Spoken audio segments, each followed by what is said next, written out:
The case I'm going to talk about today is a very well-known case. I've actually had this one on my list since before I even started this podcast. It was never on the top of my list though, because I kind of figure it's been done by so many other true crime podcasts already. But I've gotten recent requests from 3 different listeners to discuss this case. So thank you goes out to Jess, Cynthia, and Nikki for your recommendation. I really appreciate you guys reaching out to me on Instagram. And if anybody else has any certain cases that they'd like me to cover, be like them and reach out to me either on Instagram or on via email. My email is alwaystalkingcrimepodcast@gmail.com. I would love to do the cases that the listeners want to hear about. So all right, everyone, get a cup of coffee or pour yourself a glass of wine.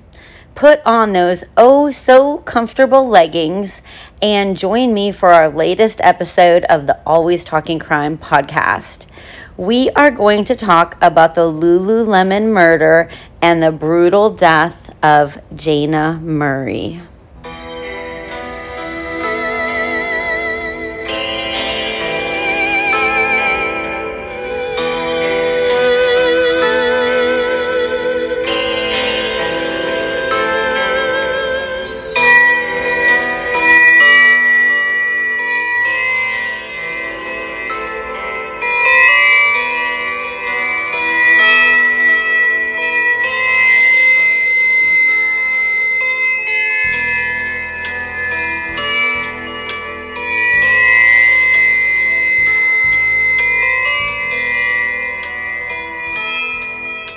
Hey guys, welcome back to the Always Talking Crime podcast. I'm Kimmy, and if this is your first time listening to this podcast, thank you so much for giving me a listen.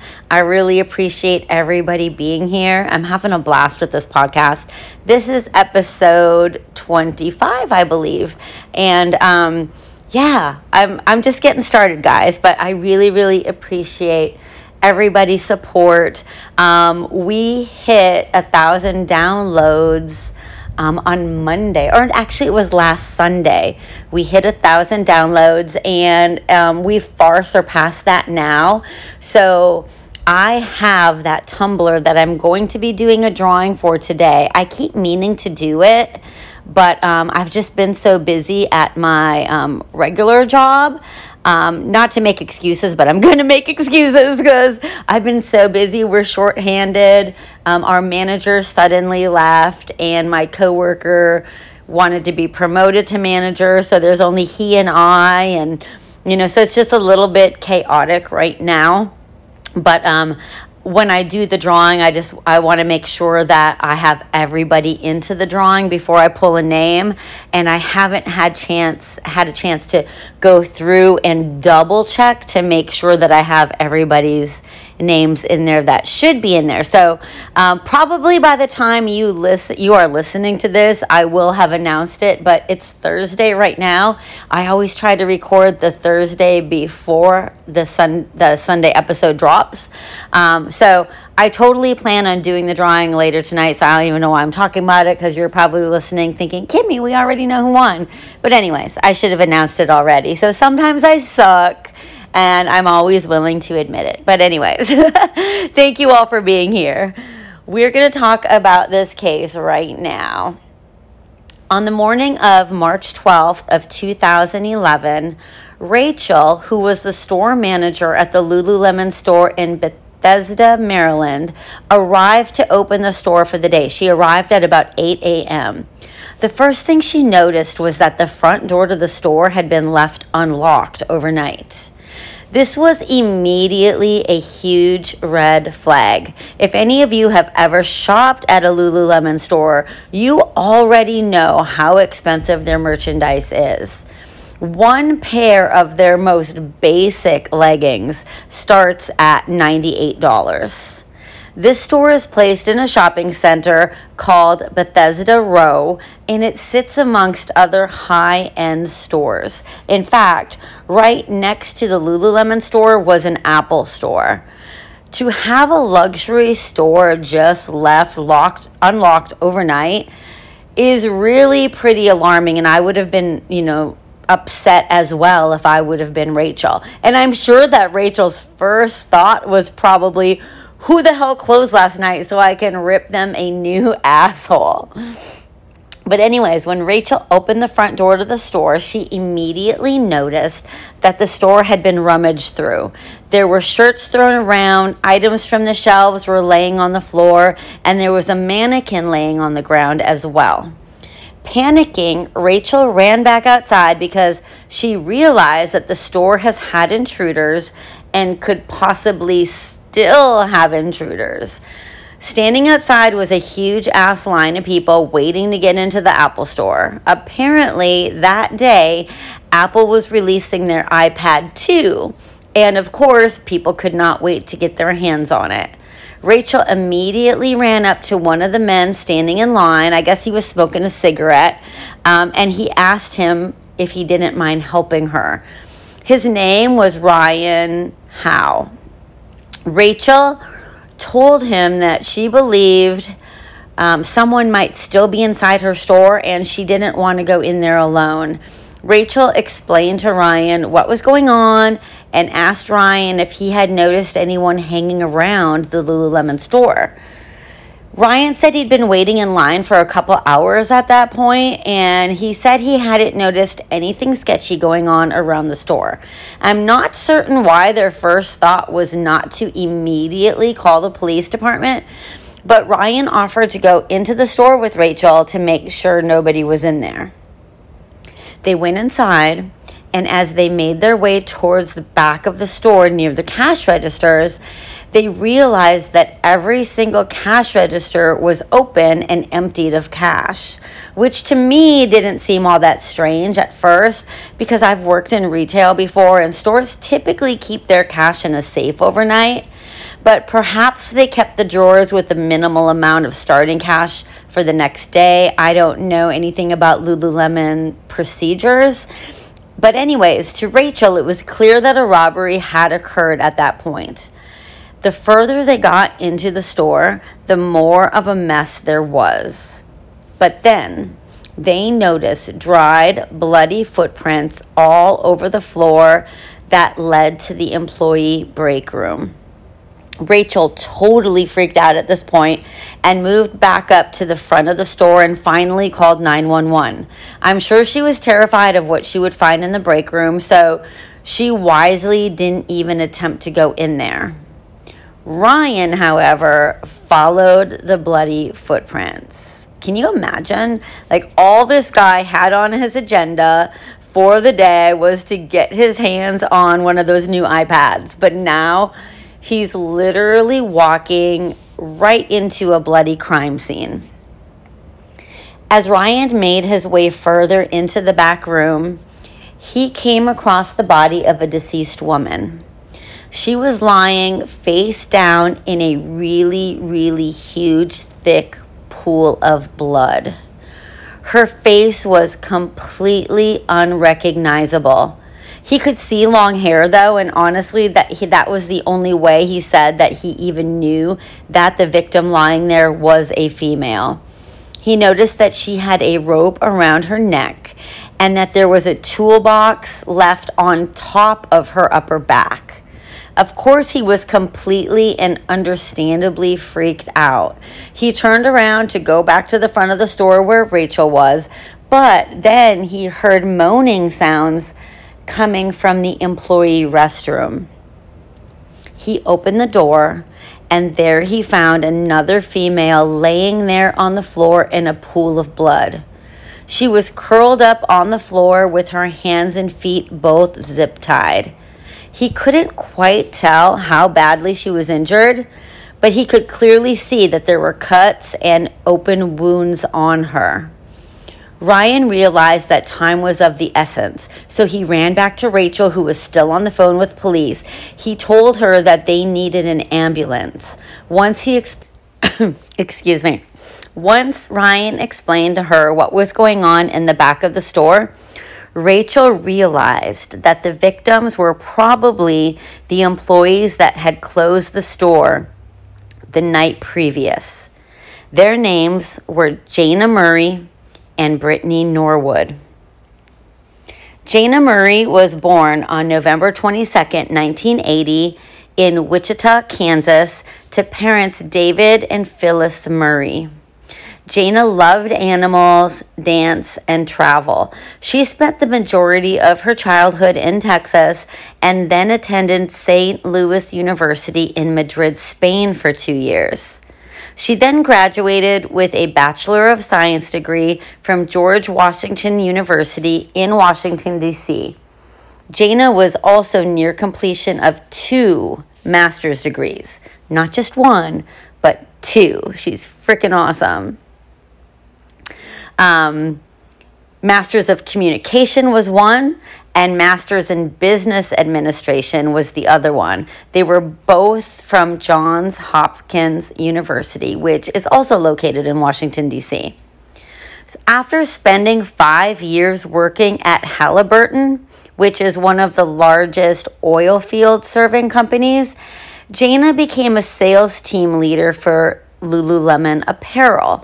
Apparently, she was just going to be working here temporarily. She had been doing a thesis about the clothing brand in college, and probably in her business administration, for that degree. And she thought, what better way, to prepare to do your thesis, but to actually work for the company, that you're doing the thesis on. So this was in March that this had happened to her, and she was only planning on working there until May from what I read during my research, which is really sad. But anyways, Jayna also carried with her an extensive volunteer resume involving many different organizations. Jayna lived life. She loved life. She lived it on the edge and to the fullest. She was always a high achiever. She was disciplined in sports and school. Friends remember her as being very vibrant and likable. She was always smiling and had a great sense of humor. She excelled in tap dancing, and she loved, like I already said, she loved to dance. Her instructors even believed that she could have made a career out of dancing and had tried to talk her into that career path numerous times. But Jayna had other plans. Multiple adventures in all phases of completion describe the way this incredible young woman lived her life. In fact, during my research, I ran across an awesome video of her bungee jumping over a waterfall on her 30th birthday. So it was apparent that Jayna truly did love adventure. She had a very serious relationship with her boyfriend, Fraser, and they had planned on spending their life together. In fact, this is just heartbreaking, but Fraser had been shopping for engagement rings just a couple of weeks before Jayna was murdered. He had already asked Jayna's parents for her hand in marriage, so it is totally romantic and old school. I love it. It's just so freaking heartbreaking that this happened to Jayna, and her and Fraser had their whole lives ahead of them up till this point. When the police and the EMTs arrived on the scene, they immediately saw that Brittany had various wounds all over her body. Her shirt had been pulled up to her bra, but her bra was not exposed. They could see wounds all over her stomach, though. She was wearing leggings, but the crotch of her leggings had been cut, which suggested that a sexual assault had also occurred. They found a bloody rock on the floor that could possibly have been one of the murder weapons. In the other room, though, where Jayna's body laid on the floor, guys, the blood spatter was up to 6 feet high on the walls of the room. The police found some other possible murder weapons as well. I already mentioned the toolbox that was literally laying on top of Jayna on her back, but they also found a metal support bar with blood on it. This was one of those metal bars that goes underneath the shelves in retail stores, and those bars like support the shelf. I'm sure if you've ever worked in retail, you know exactly what one of those looks like. And I can imagine that it could do some damage to someone if it was used as a weapon. Police found a wrench, a hammer, and other various tools which were all covered in blood. They also investigated the trail of bloody footprints. It appeared that there were actually two sets of footprints. One pair seemed to belong to one of the girls because they were much smaller than the other set of footprints. The larger footprints appeared to be from a man, since they were a size 14 freaking shoe. That is a huge ass foot. One of the crime scene investigators noticed that the footprints seemed a bit off, though. They didn't line up with typical biomechanical footprints, suggesting that maybe the person wearing them had trouble walking. Investigators followed the footprints, which led them over to a sink. It appeared that the murderer probably rinsed his shoes off, because after that, there were no more footprints anywhere. At this point, it was unclear how the assailants even left the store. There was an emergency exit in the back of the store, and police noticed that there was a key left in the lock, which would enable someone to leave the store without the alarm going off. However, when they opened the door and looked outside, there were not any signs of blood that would suggest anyone did leave the store through that door. Even if the shoes had been rinsed off, the crime scene, guys, was so bloody and so horrific. The assailant surely would have been covered in blood spatter and would have definitely left a trail. Jayna's body was removed from the crime scene and sent for an autopsy. What the medical examiner found was just absolutely and unbelievably 1000% fucking vicious. The medical examiner determined that Jayna had suffered from at least 331 separate injuries to her body. Let's just let that sink in for a moment. 331. You have to think, even at just one blow per second, that would equate to almost 6 minutes. But of course, that type of force and that many blows would have to have been totally fucking exhausting for anyone. Like, doesn't matter how big of a man you are, that would be fucking exhausting. So surely the assailant had to have taken some breaks. The medical examiner ultimately determined that an attack like this would have taken at least 17 to 20 minutes. I also want to reiterate to you that the crime scene was incredibly bloody.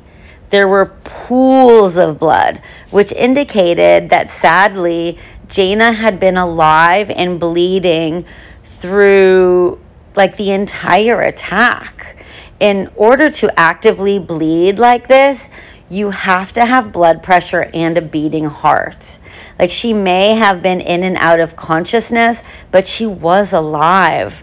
As upsetting as it is to realize that she had been alive through much of the attack, the medical examiner did suggest that she was more than likely alive until that very last blow. This is not just a robbery and murder. This was a crime of complete savagery. To me, it's a ginormous red flag because typically robberies don't result in something malicious like this. The primary objective of a robbery is for the robber to get the goods or the money or whatever they're stealing and get the fuck out of there. And, of course, sometimes if someone gets in the way, surprises the robber and shows up when they weren't expected to show up, they may get shot or subdued, but it's definitely going to be something really quick so that the people can get away. I can't imagine why a robber would want to take that much time that it took to inflict 331 injuries to Jayna. Many of Jayna's injuries were stab wounds, and some of them were more like bludgeoning wounds. She had many self-defense wounds on her hands, indicating that she was holding up her hands trying to defend herself from her attacker.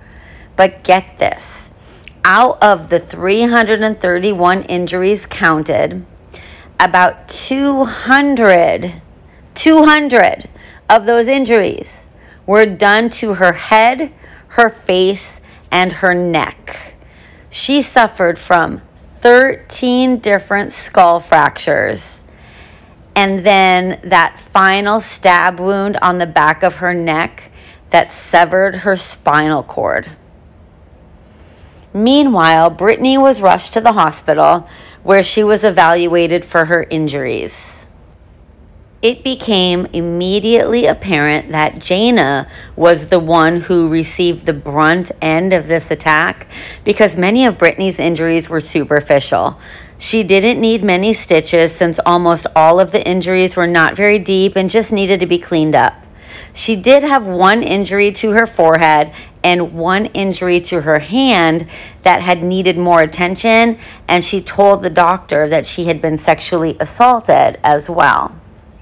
They did a rape kit on her, and once she was all fixed up, police wasted no time questioning her about what had happened. Time was of the essence here, and they needed to get all of the information as quickly as possible. So it was reported that there was a woman police officer, investigator that came and spoke with her and was incredibly supportive of Brittany in the questioning, because you have to realize that they totally believe that, Brittany had been raped and attacked, and, this woman police officer was incredibly sensitive to what Brittany had gone through. Brittany told the police that it had just been her and Jayna at the store the night prior.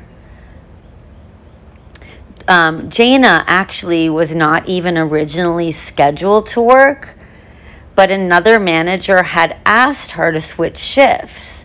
So Jayna and Brittany did end up closing the store together. They did their usual closing duties. They locked the store when they were done, and they both headed home. Brittany said that Jayna got into her car, and then she went to the subway station. But once Brittany got to the station, she realized that she had left her Metro card and her wallet at the Lululemon store by mistake. She couldn't just go back to the store and get them since she didn't have keys. Jayna had keys, but Brittany didn't have Jayna's phone number. So Brittany called around to some of the other employees, including Rachel, who was the manager, and managed to get Jayna's number. When Brittany told Jayna what had happened, Jayna herself realized that she had forgotten her laptop there, so she totally didn't mind turning around to let Brittany back into the store.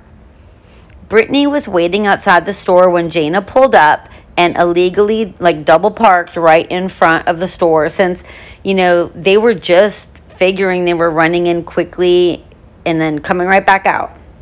They both went inside and started looking for their things, but for the life of her, Brittany told police that she just could not find her Metro card. She told them that Jayna had offered to lend Brittany her Metro card since they were both going to be back at work the next day. So they walked back towards the front of the store to leave, and that is when they were ambushed by their attackers. Brittany said that there were suddenly two men there. One was taller than the other one, and they were both dressed in black. One of them was also wearing a backpack. She said that each one of the men took one of the girls and dragged them both to the back of the store. She said that she witnessed the other assailant hit Jayna in the head and knock her out before dragging her to the back room. The other man took Brittany into the bathroom. She described the men as being probably white, even though she couldn't actually see their faces. All the lights were off and they were wearing face masks. Brittany told the investigator that she felt that the assailants were probably white because of the way they talked and because her assailant was calling her a bunch of racial slurs. Brittany went on to describe the torture from her assailant, how he had cut her with a razor blade, raped her, and then left the room before coming back with one of the store hangers to sexually assault her with. She said she could hear Jayna outside the door fighting for her life and likely being tortured as well. She then told the police that the two men picked her up and threw her on top of Jayna's body, which was the point that she realized that Jayna was dead. When they picked Brittany back up, they threw her into the bathroom and told her that they only spared her life because she was, quote, more fun to fuck. Understandably, Brittany was traumatized by all this. She was super emotional the entire time and felt incredibly guilty for forgetting her Metro card at the store. She told investigators, crying, that she felt like if she had not forgotten the Metro card and had not had to have met Jayna back at the store, then none of this would have happened. So she was like really feeling guilty and, taking the blame, understanding or like saying like it's all my fault that this even happened. The investigators were still working the scene when they went to check for CCTV footage. Strangely enough, for a luxury store, Lululemon didn't have any security cameras, but the Apple store right next door did. Sure enough, they found footage of two men dressed all in black walking by. There was a discrepancy in height between them, and one of them was wearing a backpack. But because of the way the camera was angled, it never actually showed either of the men's faces, so they couldn't tell who the guys were. The same day as the attack was discovered, the news broke the story. So, of course, everything's a madhouse, in that shopping area. They put the story out on the air and asked the public for help in identifying the two men. There was also a local homeless man that was named as a possible suspect by people in the area. He was also questioned by police as a possible person of interest, but he was later cleared of all suspicion.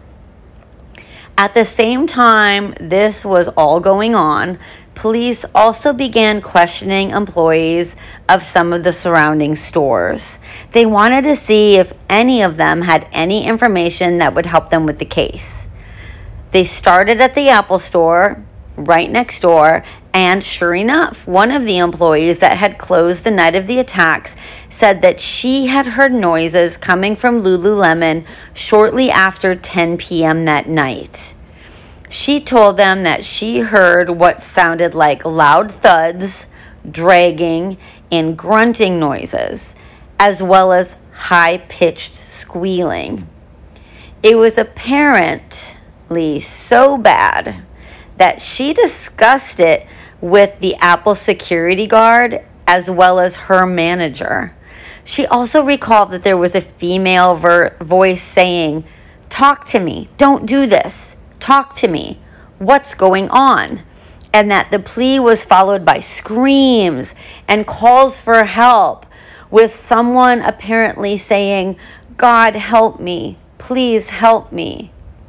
So even the fucking security guard, whose name is Ricardo, told police that he could hear the noises next door as well. He even went as far as putting his ear against the fucking wall so that he could get a clearer sound of what was happening.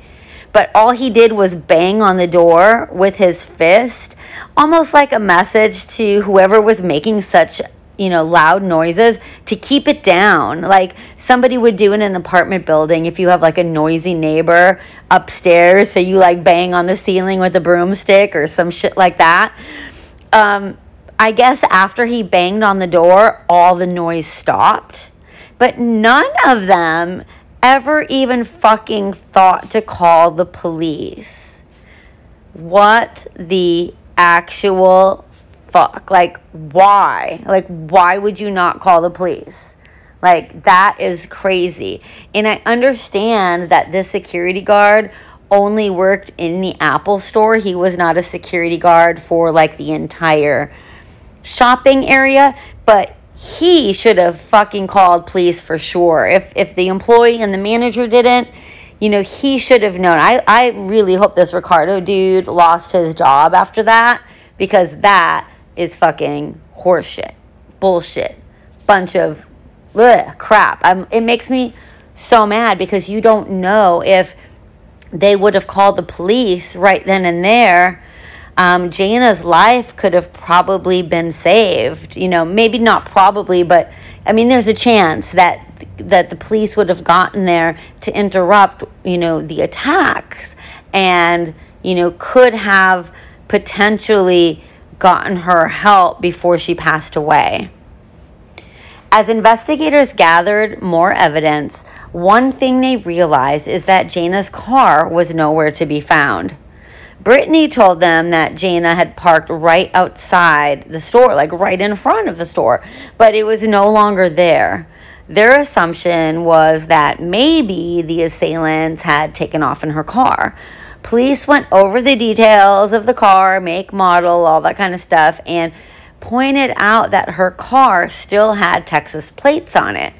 Suddenly, one of the cops had like a aha moment, like a light bulb goes up over his head, and he's like, wait a second. I remember seeing this car a few blocks down last night around midnight.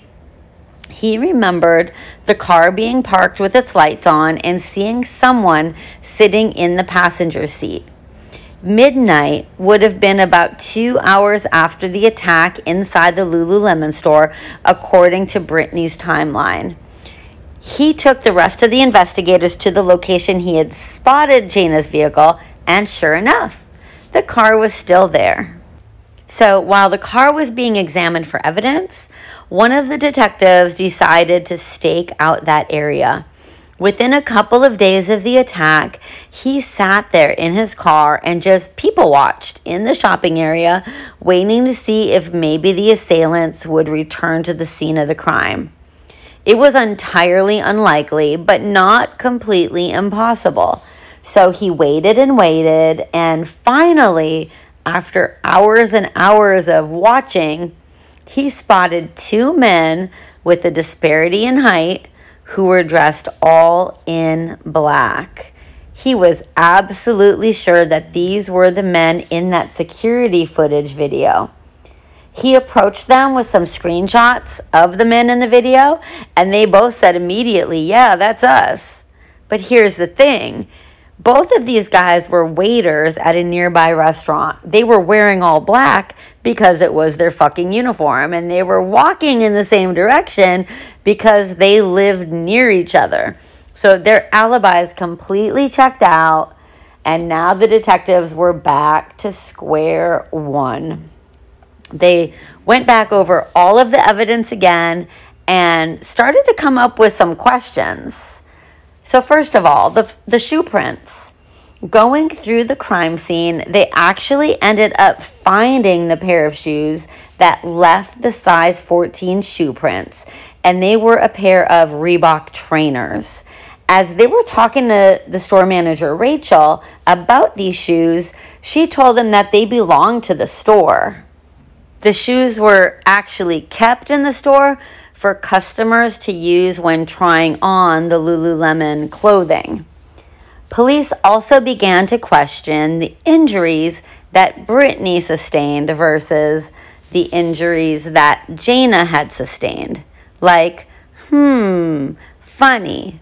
Not funny, haha, but funny, weird. If you guys saw my reel on Instagram from the other day, yeah, I did that reel.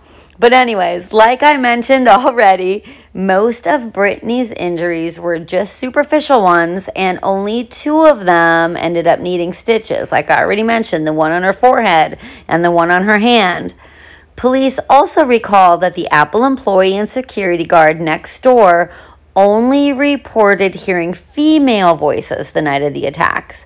Brittany was telling, remember, the police that the male assailant was calling her a series of racist slurs, but the Apple employee and security guard next door never once noted hearing a male voice.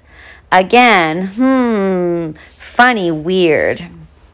The police began to get a little suspicious of Brittany's story and thought that it was possible that she was in on the entire attack on Jayna. They tracked down some of Brittany's friends, families, and acquaintances and asked them what type of person Brittany was.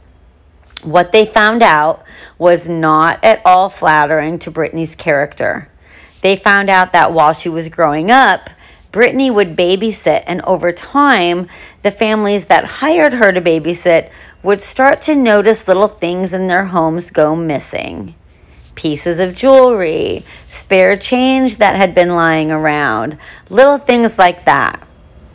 One of her old college roommates recalled living with Brittany and said that while they were living together, Brittany would just have the roommate pay her half of the rent, and then Brittany would pay the rent in full to the landlord personally. Well, after a little while of doing that, Brittany suddenly told her roommate that the rent had gone up. The roommate started paying Brittany the extra money every month, only to find out that the rent never did go up at all. It was all made up, and Brittany, the fucking bitch, was just pocketing that extra money. Like, can you imagine finding that out? I'd be pissed. Brittany also played soccer. And she was an amazing soccer player for years. I guess she even had a scholarship for college, to play soccer. Many of her teammates remember little things going missing from the team's locker room. I believe this was in high school, but I could be wrong. I'm talking little things like a lip gloss or a piece of jewelry or maybe a $10 bill from one of the other players' purses. They eventually confronted Brittany about it and eventually had her removed from the team entirely because it got so bad. During Brittany's last year of college, she was actually expelled, but she told her friends and family that she had graduated. They never questioned her because she told them that she wasn't allowed to walk in the ceremony because of her outstanding school loans. In addition, before working at Lululemon in Bethesda, Brittany had even worked at another Lululemon store, and she had been let go for theft. I'm not really sure how she managed to get hired by Rachel, but I guess if the stores are independently owned, there would not be any information in a company-wide employee file. That's the only thing that I could think. When police spoke to Rachel again, they found out from her that Brittany had only been working at the Bethesda store for about 6 weeks, and she had already tried abusing the employee discount. Apparently at this time, Lululemon would offer employees one big shopping day a year where they were able to purchase whatever they wanted at a 75% discount. Amazingness. But there was a cap as to how much they could buy. And I have a little side note. OMG, I remember working at Dillard's, which is a department store if you're not familiar. And they did something similar to this at the beginning of the year. It was amazing. Like, you could stock up and get as much stuff as you wanted, and it did equal about 75% off, because you could like double, triple, quadruple dip all the different sale prices. So when there's a big clearance sale on New Year's Days for customers, employees actually got to take advantage of it first. Like, we were allowed to get there early and so on and so forth. So I'm sure it's something similar to that. And it's a real nice perk to have, you know, if you're going to work the shitty job of retail. Oh, because I did that for quite a while, and that's not always fun. But anyways, Brittany had asked Rachel if she could extend her cap just a little bit for her. Brittany claimed to have needed a whole new wardrobe since she was a brand new employee. Rachel told her, yes, you can extend it by a little bit, but Brittany took full advantage, and she completely doubled the agreed upon amount. Rachel also told investigators that Brittany didn't get along very well with Jayna. Apparently, a few of the employees suspected that Brittany had stolen some items from the store as well as from the employee break room, but nobody had foolproof evidence. They just started to notice that things would go missing, and Brittany was always the common denominator. A couple of the managers, one of which included Jayna, got together, and they devised an agreement that if any one of them could actually catch Brittany red-handed, then she would be fired. They told other employees to make sure that they reported any instances of stealing to the management, and they even implemented a policy where the manager on duty would do a bag check of the employees' bags at the end of each shift.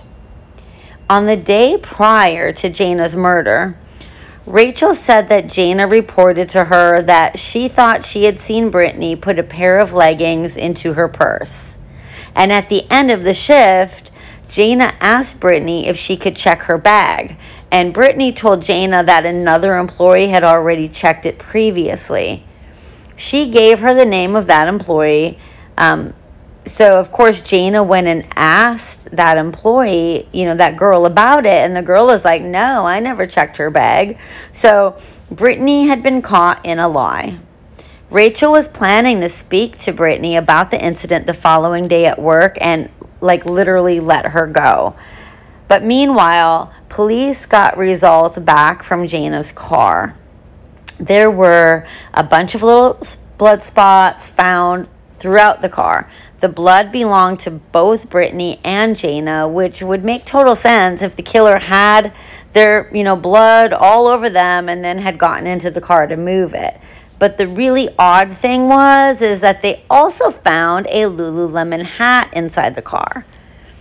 And what makes that so strange, it's not entirely strange just that there's a Lululemon hat in there, because Jayna worked for Lululemon, but on the inside of this hat, there was a bloody spot right where a person's forehead would be inside the hat while they're wearing it. And remember, Brittany had suffered from a head wound on her forehead. Police decided to ask Brittany again about Jayna's car. They asked her if she knew what kind of car Jayna drove, and Brittany said, no, I only saw it once. And she still claimed that Jayna had parked the car right in front of the store that night. But if that were the case, how did Brittany's hat end up in the car? And why would Brittany move Jayna's car only a few blocks away? It's been theorized that Brittany moved her car because she knew the store manager, Rachel, lived right across the street from the Lululemon store and had an amazing view of the store from one of her windows. So it's possible that Brittany's mindset was like, I better move this car before Rachel notices it and comes over to check on what's going on. It also makes one wonder why Rachel wasn't the one that let Brittany into the store when Brittany supposedly forgot her wallet and Metro card. Obviously, it would have been easier for Rachel just to run across the street and unlock the door, right? But anyway, that's not how it went down. It's also around this time frame that Brittany's rape kit results were finally complete, as well as, they did a rape kit on Jayna's body as well. The results were damning. Neither one of the girls had been raped. So Brittany had claimed she had been, but the test said, nope, you are not. The investigators' attention began to shift from intruders to Brittany herself. They brought in some experts just to help confirm their theory. A forensic expert took a closer look at the zip ties that had been used to tie Brittany's wrists. They found teeth marks embedded in the end of the ties, and this indicated that she had used her own teeth to pull the zip tie closed. Another thing this expert noticed was the layout of those bloody footprints. It appeared as though the smaller footprints were always underneath the larger footprints, meaning the smaller footprints were laid first, and then it seemed as though the same person changed their shoes and laid all the larger footprints on top of those smaller footprints. This would also explain why it looked like whoever was wearing the size 14 shoe was walking funny. But anyway, there was not a single shoe print where the smaller print laid on top of the larger one. So they felt like it was likely that Brittany herself put on the men's shoes, tracked them through Jayna's blood, and then walked around the store to make it look like a man had been at the crime scene, and then walk over her own footprints, hoping, to hide them altogether. It was also later found that Brittany's bloody socks had left the same small imprint on the inside of the size 14 demo shoes. It's amazing that they were able to do this. Like, they were literally able to match up Brittany's footprint inside that larger shoe. Just as they were beginning to suspect Brittany as being the assailant, or at the very least having some involvement in Jayna's murder, Brittany, out of the blue, arrived at the police station to voluntarily add a little more to her story. She told them that all of a sudden, parts of her memory had begun to come back, and that she had remembered a detail she hadn't mentioned to them before. Brittany told them that during one point that night, the two masked intruders had forced her to go through Jayna's purse, find her car keys, and move Jayna's car.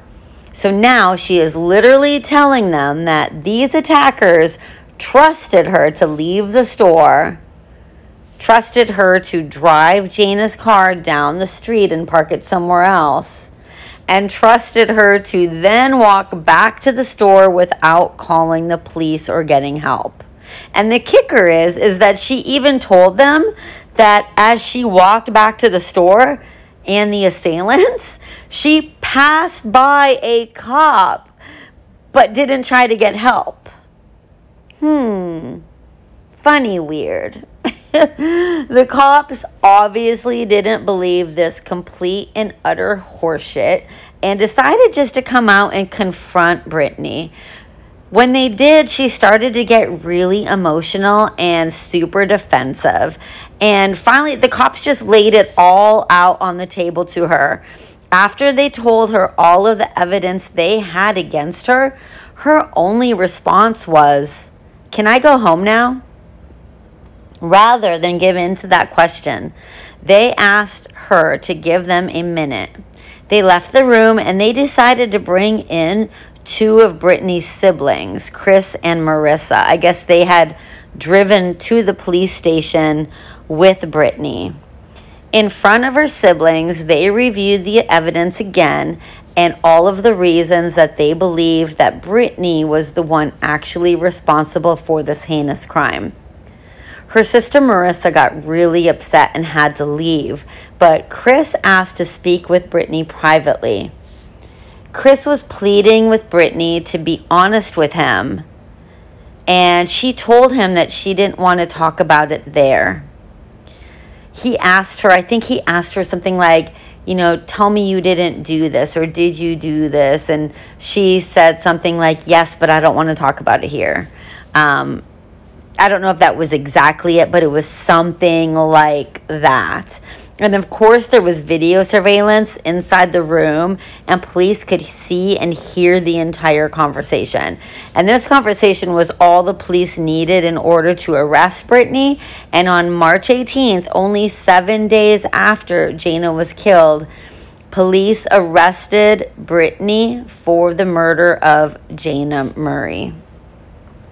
Everyone following this story, and especially Jayna's family, was super stunned to hear that the assailants they were terrified of never even existed, and that the murderer was Jayna's very own coworker. People, including Jayna's family, had felt an enormous amount of sympathy for Brittany before they found out that she was the murderer. They were even going to send Brittany flowers when she was in the hospital, but they didn't, only because she hadn't been there for very long. Brittany had Jayna's family and every single person in the entire community completely fooled. In the coming months before her trial, she was allowed to make phone calls, and it was noted that during many of these phone calls, her main concern always regarded her looks.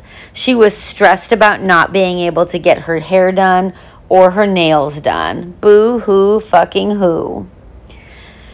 But the ultimate question in this case was, why did this have to happen, and was this premeditated?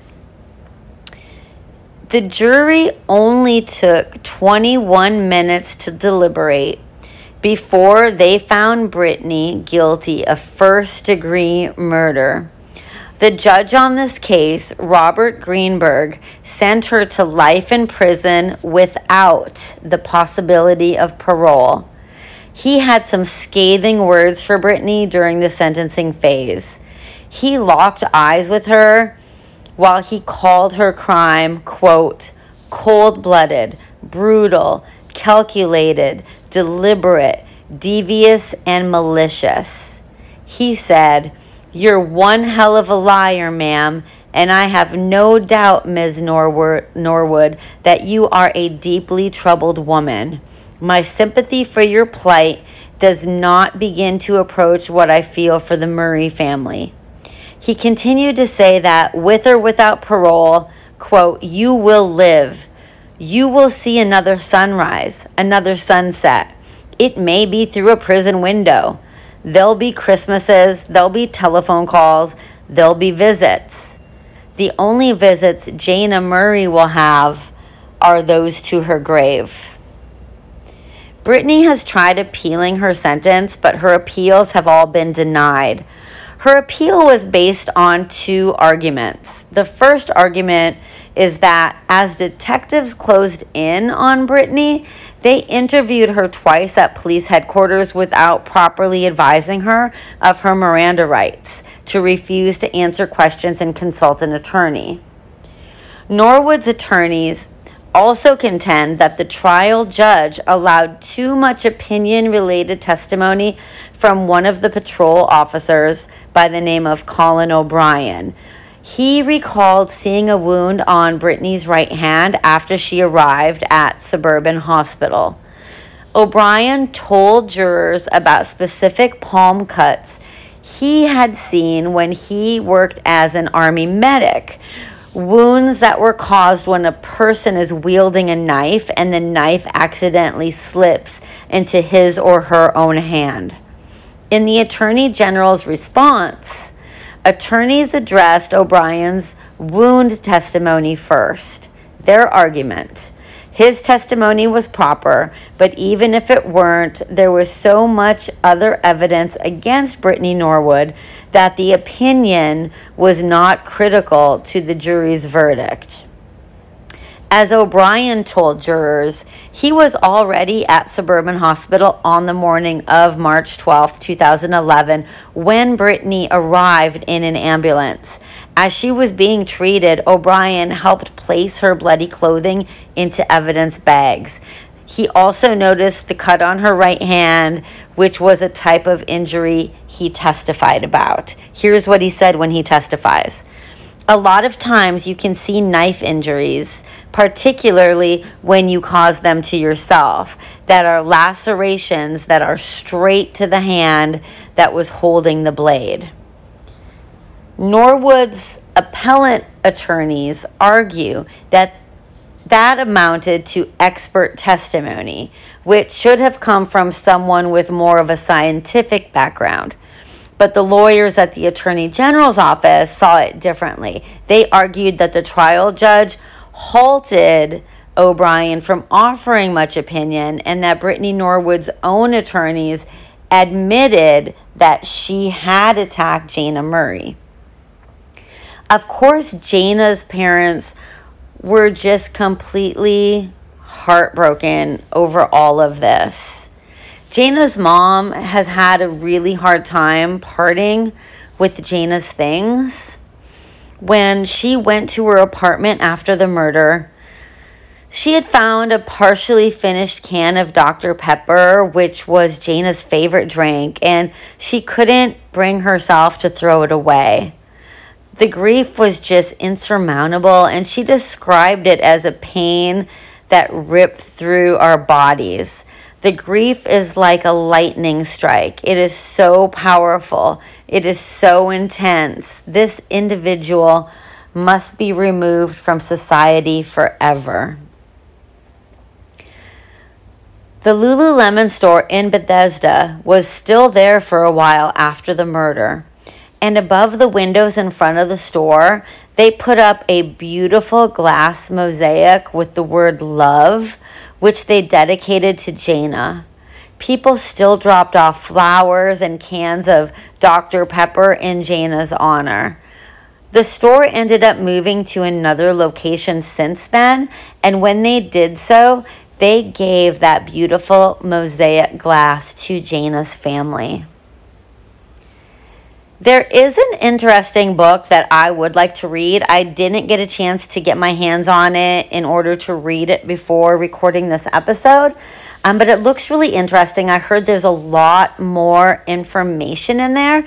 The book is called Murder at the Yoga Store, and it's written by Peter Ross Range. In this book, Range says, in the days before the murder, Lululemon coworkers and managers had suspected Brittany of stealing money and expensive perfume from coworkers. Minutes before the murder, Jayna had called the store manager, Rachel, herself to report finding yoga pants that had not been paid for inside Brittany's bag. It's been reported that Jayna allegedly texted or said on the phone to Rachel, "We caught the bitch." I don't know if that's true, but the jurors didn't hear any of those details during the trial or the sentencing of Brittany Norwood. Actually, police and prosecutors all believe that Brittany had been working as a call girl, but chose not to disclose that fact in open court either. Based on text messages, investigators believe that Brittany was involved in sex work even while working at the Lululemon. This is what this guy says in the book anyway. I guess also it's been alleged in this book that police had also found a Craigslist posting where Brittany was offering her quote-unquote personal services. Forensic experts at the crime scene did find 2 Metro subway cards. One of them was registered to Jayna Murray, and the other one was registered to it says prostitution counseling group. I know that's not the PC term, but that's like what the article says, the article that talks about this book. So don't shoot the messenger. Don't shoot the podcaster if you don't like that word. I know it's not a PC word anymore. I'm just kind of reading what it says. This book is downloadable on Amazon, and it's also available in paperback. It compiles this guy Range's research and interviews with a lot of the key principles in this case. The downloadable version does not include the footnotes, however. So in conversations with Lululemon employees, the author does reveal the store's leadership team actually did debate on using a hidden camera to catch Brittany in the act of stealing. And on the night of Jayna's murder, Jayna actually had planned to meet up with another coworker at a nearby restaurant after closing Lululemon with Brittany. The friend ended up canceling at the last minute, but, you know, sent Jayna a quick text that said, quote, "I'm headed home. Sorry. Hope you survived." And that's the story of the Lululemon murders. Got to ask ourselves why. The reasoning, you know, is obviously she didn't want to get fired from her job for stealing a pair of fucking leggings, and she valued her job or her character more than she valued Jayna Murray's life, and that's disgusting. And in fact, I had also seen in my research, I didn't put it in my notes or anything or talk about it, but apparently fucking Brittany was planning on switching jobs anyways. She had recently had a first interview at a luxury gym in the area called Equinox, and she was interested in becoming a personal trainer. So like one day she wanted to own her own gym, so she thought that working as a personal trainer in this gym was a step in the right direction, and I agree. But, you know, why did she give a shit? Like, she was supposed to have a second interview in a couple more days. Why did she give a shit if she was going to be fired from Lululemon, if she was going to be moving on to work at this gym? Like, why was it necessary to fucking kill Jayna over a pair of fucking leggings? Like, how do you lose all self-control? Because it wasn't even like a heat of the moment type thing, because the heat of the moment type thing would be a murder or an attack that's quick. But she went on to fucking like use so many different weapons, 331 blows at least. There was probably more, because I guess that so many of the wounds were on top of other wounds. So the medical examiner could not tell exactly how many wounds there were, but there was probably more than that. And that poor girl and that poor family, like, I can't even imagine what they're going through. There is a foundation now that I want to tell you guys about, because if you want to make a donation to it at any time, I'm going to be putting the link in the case sources and like in the show notes. But it's amazing what Jayna's family is doing for her. There's a foundation called the Jayna Troxel Murray Foundation, and this is an organization that provides scholarships, student financial aid services, and awards. And when I clicked on it to like do some research on it, it like made my heart like flutter a little bit, because as of like this year, Fraser is listed as the VP and the director of Jayna's foundation, and that was going to be her fiance. That was her longtime boyfriend. And I just thought that was amazing, also sad.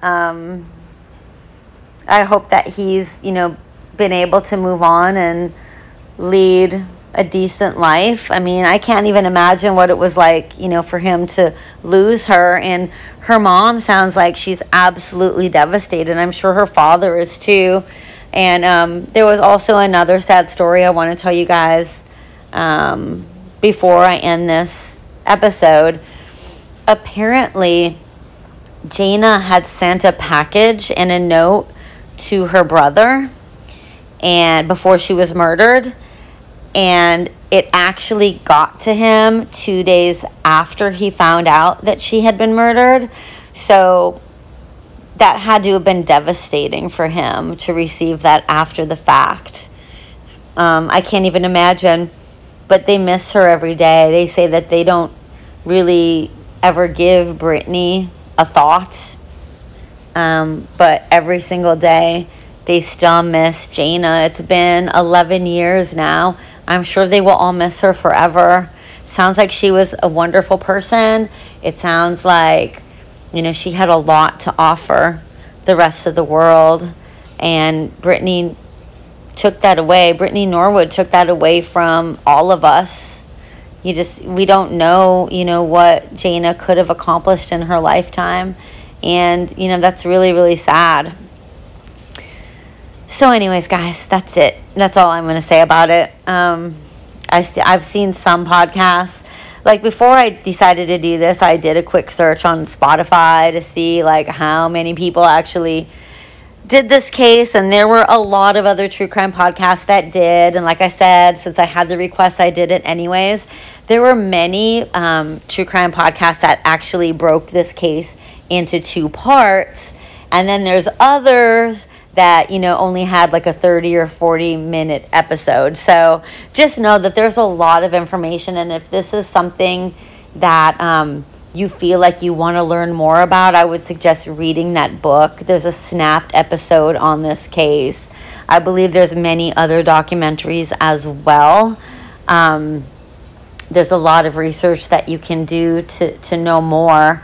I studied as much as I feel like I want to anymore.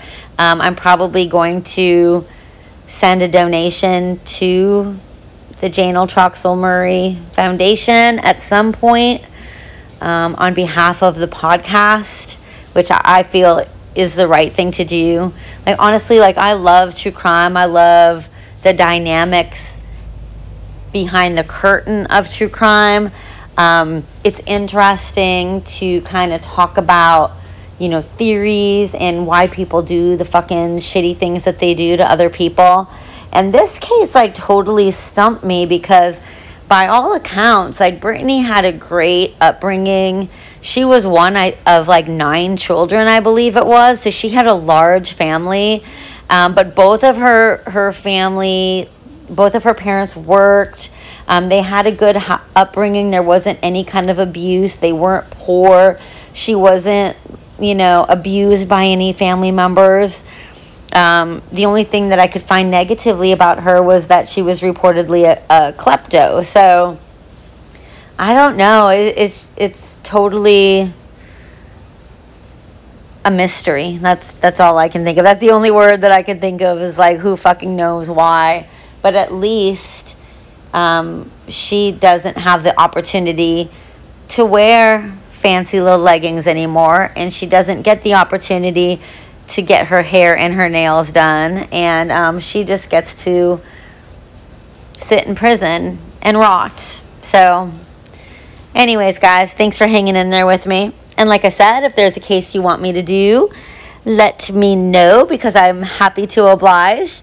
As you know, we do have a Patreon, and I've kind of changed up the tiers a little bit because, I'm just a small podcast right now, and I don't want to do too much too soon. I would rather really focus on giving a lot of the free content here and, always staying on time with my releases, so on and so forth. So I decided just to change it to 2 tiers. One is going to give you early release of the episodes, a shout out on a future episode, and ad-free episodes when I start putting ads in these podcast episodes. And then the second tier is going to give you all those things, but it's also going to give you at least 1 bonus episode per month. So that's what I'm going to commit to right now. And then as the podcast grows, I will probably then choose to add that third tier where I will do more bonus episodes. And I kind of have some cool things in mind to do where we might, do some like live type things on either Zoom or Green Room on Spotify, or just different things that we can do that to make it fun and really build our community. But first, I need to build the foundation of our community. So if you are one of the people listening right now, you are the foundation, and I thank you. I really, really am honored that you are giving me a listen, or you look forward to Sundays. Like, those are the messages that are the best. The ones that are like, oh my gosh, I look forward to every Sunday when I know that there's going to be a new episode of Always Talking Crime coming out. So yeah, you guys are fucking awesome. I love you. So I'm going to let you guys go. That's all like the housekeeping stuff I'm going to talk about, but I just want you to know how genuinely happy and excited and thankful I am of all of you. And until next time, guys, keep talking crime.